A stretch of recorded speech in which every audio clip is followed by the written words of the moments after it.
أعوذ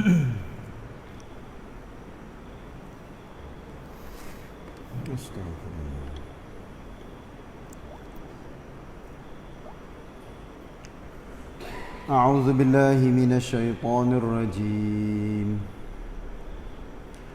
وكذلك أعثرنا عليهم ليعلموا أن وعد الله حق وأن الساعة لا ريب فيها إذ يتنازعون بينهم أمرهم فقالوا ابنوا عليهم بنيانا ربهم أعلم بهم قال الذين غلبوا على أمرهم لنتخذن عليهم مسجدا.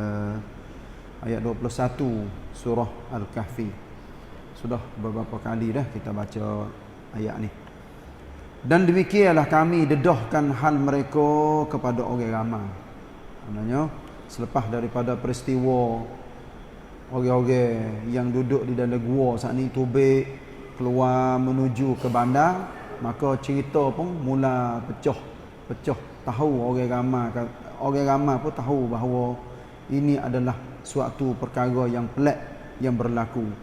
Supaya orang-orang itu mengetahui bahawa janji Allah menghidupkan semula orang mati adalah benar. Sebab apa tu? Sebab orang di zaman itu dan kebanyakan manusia tiap-tiap masa, tiap-tiap tempat tak percaya bahawa manusia akan hidup semula selepas daripada mati. Nah, akan dibangkit semula setelah mereka duduk dalam kubur.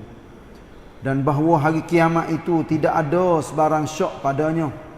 Hal ini adalah menjadi akidah bagi setiap orang Muslim bahawa kiamat tetap berlaku mengikut kehendak Allah Subhanahu Wa Taala.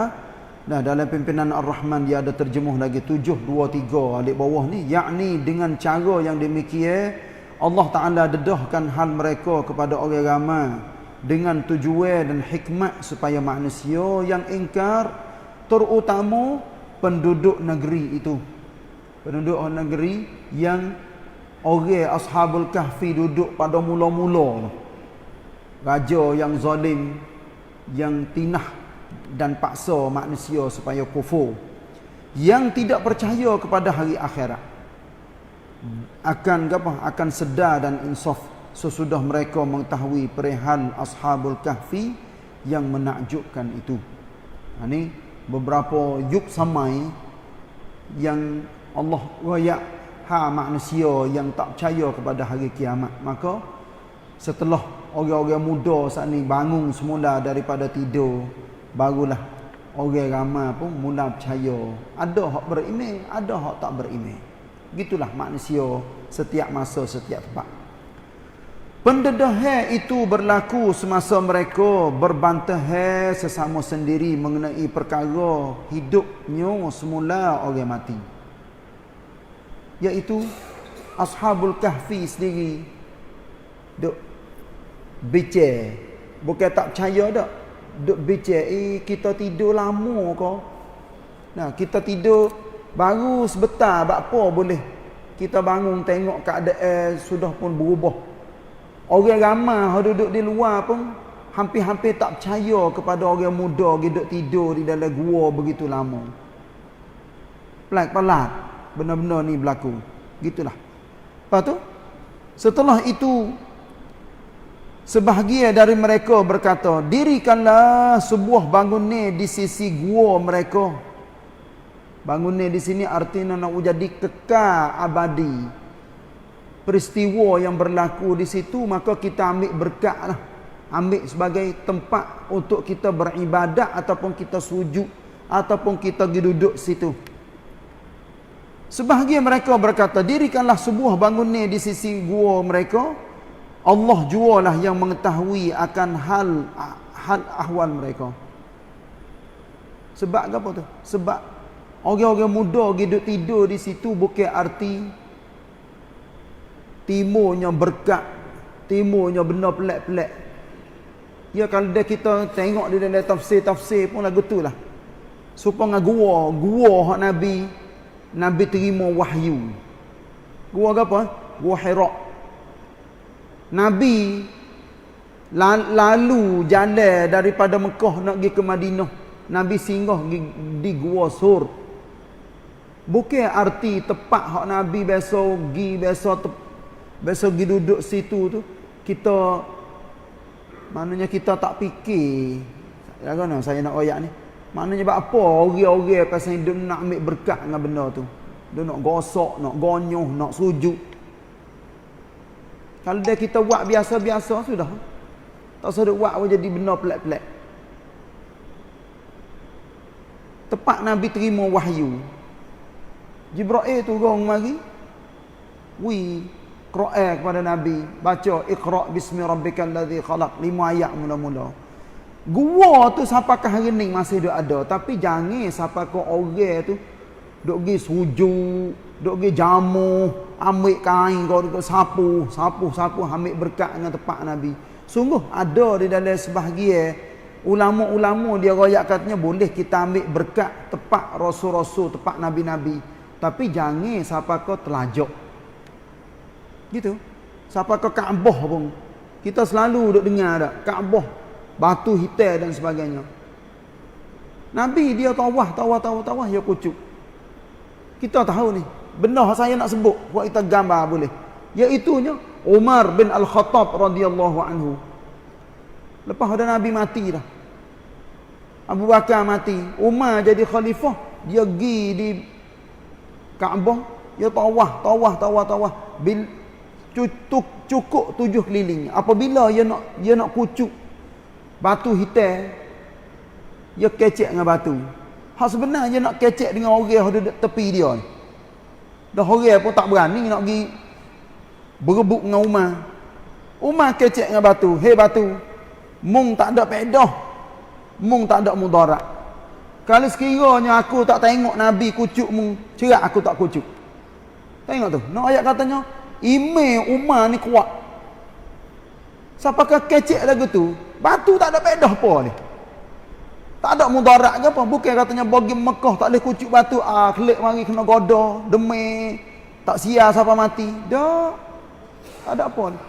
Sebab tu kita kena pegang katanya barakah daripada Allah Taala kepada hidup kita dengan sebab kita amal soleh, kita berjuruh, kita baik, kita faham, kita reti, kita takwa kepada Allah, barulah berkat.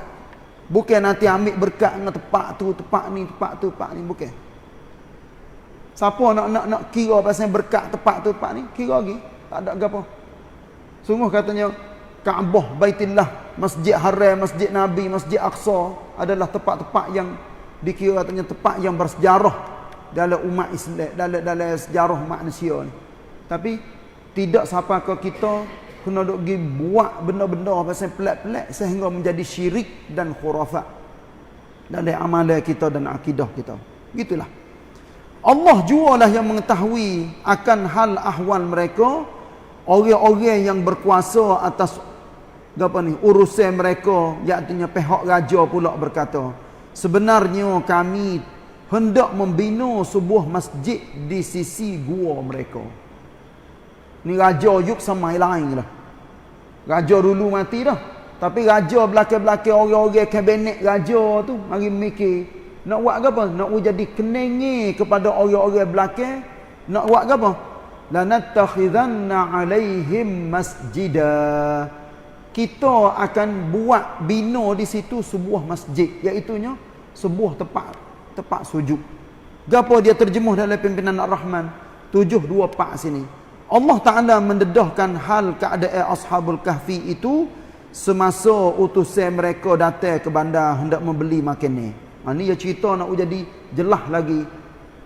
Di kalangan orang-orang muda 7-8 orang saat ni tubik daripada gua seorang, pergi cari, pergi beli dan sebagainya. Dia berasa hairan melihat keadaan bandar dan penduduknya berubah sama sekali. Penduduk bandar itu pula hairan melihat keadaan orang itu dan apa? Makin berasa syok apabila mereka melihat wang perak yang dibawanya itu ialah wang zaman dahulu yang sudah tidak laku lagi. Habis dah. Dah yuk sama mak duit tu. Dia dituduh mendapat harta terpendam lalu dibawa menghadap raja. Ni raja baru dah. Yang apa? Yang berimej dan mengambil berat hal dalam hal agama. Setelah mendengar kisahnya, raja dan orang-orangnya berangkat ke gua Ashabul Kahfi bersama-sama orang itu. Lalu berjumpa dengan mereka dan mendengar kisah mereka. Sejurus kemudian mereka mati sesudah memberi selamat tinggal kepada raja dan orang-orangnya. Pihak raja mencadangkan supaya sebuah masjid didirikan di sisi gua itu. Sementara itu ada yang mencadangkan supaya mendirikan sebuah bangunan sebagai kenenge. Ini adalah kisah yang ada di dalam tafsir Quran yang direkah dengan secara mudah-mudah nak jadi kita faham. Boleh tak bina masjid? Boleh, tak ada gapo. Tapi jangan sampai ke masjid itu dijadikan sebagai tempat untuk nak ambil berkat dengan Ashabul Kahfi. Tak ada. Masjid. Tu, begitulah. Ni satu cerita yang penting. Highlight hak duduk dalam surah Al-Kahfi duduk sini. Kalau kita tanya surah Al-Kahfi mana hak penting sekali? Ni duduk sini. Lepas pada tu ada huraian serpih dia panggil.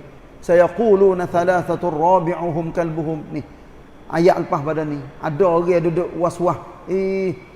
Orang-orang muda saat ni berapa orang?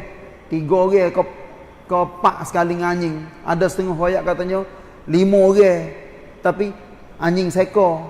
Tu anjing tu dikira juga tu herayak anjing yang baik yang ada di dalam Quran. Ada setengah ayat katanya 7 orang anjing seekor. Lepas tu mana akak maknanya tuolek hak betul sekali 3 ke 5 ke 7 ke. Ibnu Abbas radhiyallahu anhu, nanti insya-Allah kita akan tengok esok dah. Ibnu Abbas radhiyallahu anhu dia yin katanya hak tu herayak hak akhir sekali itulah akak yang betul sekali, iaitu nya 7 orang muda serta dengan seekor anjing. Orang muda tu dia tidur dalam gua, anjing dia gitar kaki pak duduk di pintu gua. Ni Allah Taala tanda siap-siap dah apa boleh sampai ke puak dia ada anjing dan sebagainya. Tu habis itu dah. Saya sempena dengan bulan Ramadan ni dah, insya-Allah kita selain daripada kita dengar ayat-ayat Quran, insya-Allah kita akan dengar juga dan hadis-hadis Nabi hubungnya dengan Ramadan. Hak ni dah saja saya tambah nak jadi penuh masa kita di dalam bulan Ramadan ni dengan hadis-hadis. Nah, terutamanya hadis di dalam Sahih Al-Bukhari. Saya ambil pagi hari ni hadis yang kena di dalam Sahih Al-Bukhari daripada Abdullah bin Abbas radhiyallahu anhuma. Dia katanya kana Rasulullah sallallahu alaihi wasallam ajwadan nas wa kana ajwadu ma yakunu fi Ramadan hina yalqahu Jibril. وكان يلقاه في كل ليلة من رمضان فيدارسه القرآن فلا رسول الله صلى الله عليه وسلم أجود بالخير من الريح المرسلة. Hadis dikeluarkan oleh Al-Bukhari nomor ni, lepas tu nomor lain-lain lagi 1902, 3220, 3554 dan 4997. Maksudnya Abdullah bin Abbas radhiyallahu anhu dia katanya adalah Rasulullah sallallahu alaihi wasallam semurah-murah hati di kalangan manusia.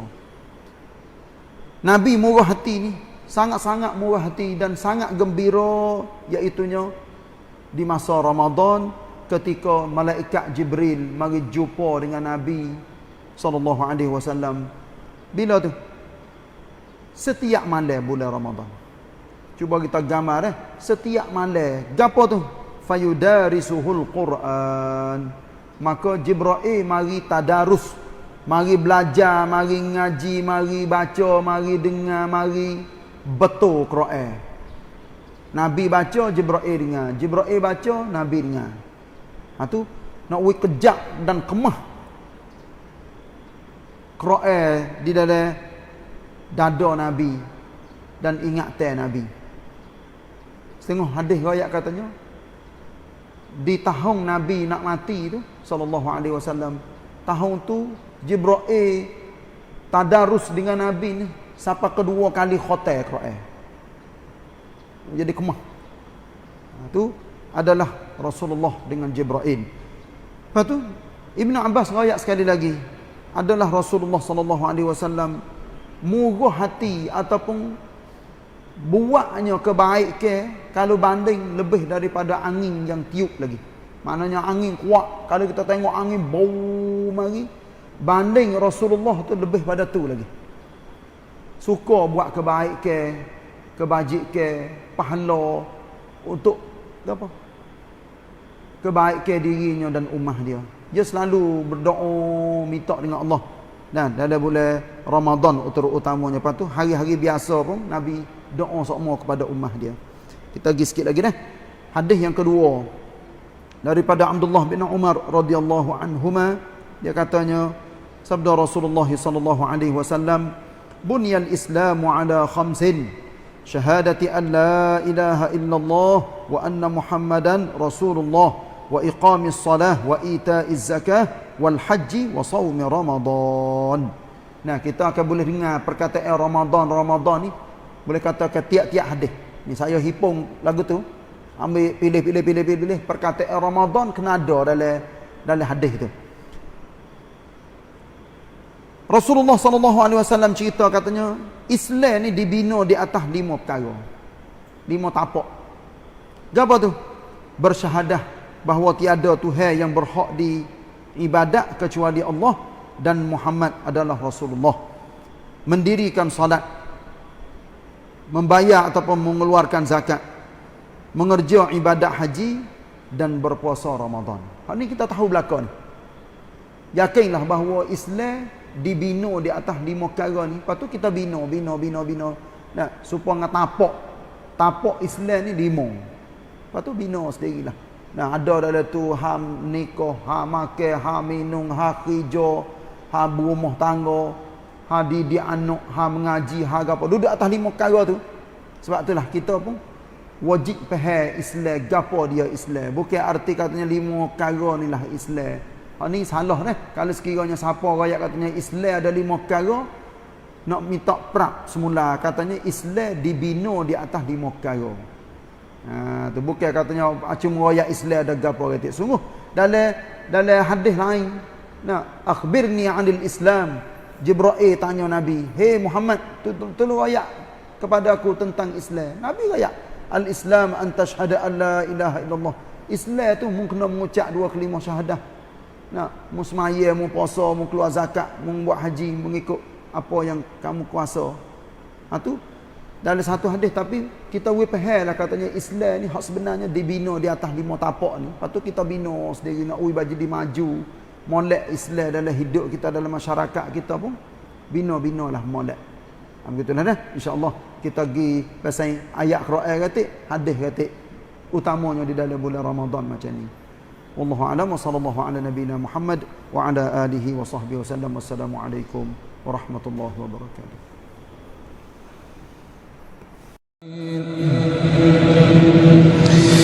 لقد تاب الله على النبي والمهاجرين والأنصار الذين اتبعوه في ساعة العسرة من بعد ما كاد تزيغ قلوب فريق منهم ثم تاب عليهم إنه بهم رؤوف رحيم.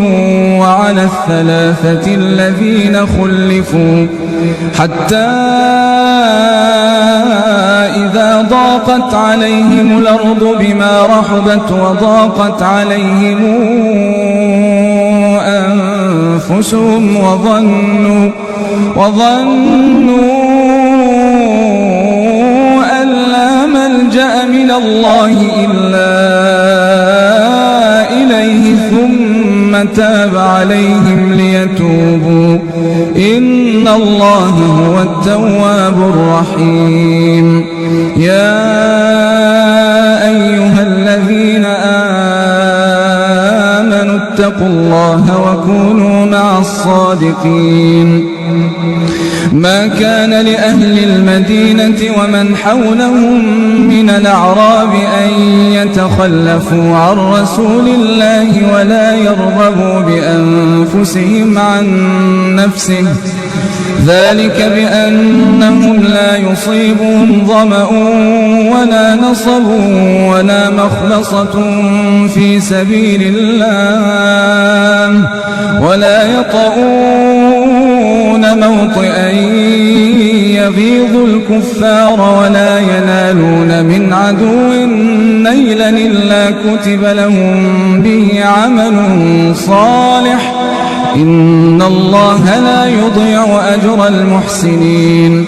ولا ينفقون نفقة صغيرة ولا كبيرة ولا يقطعون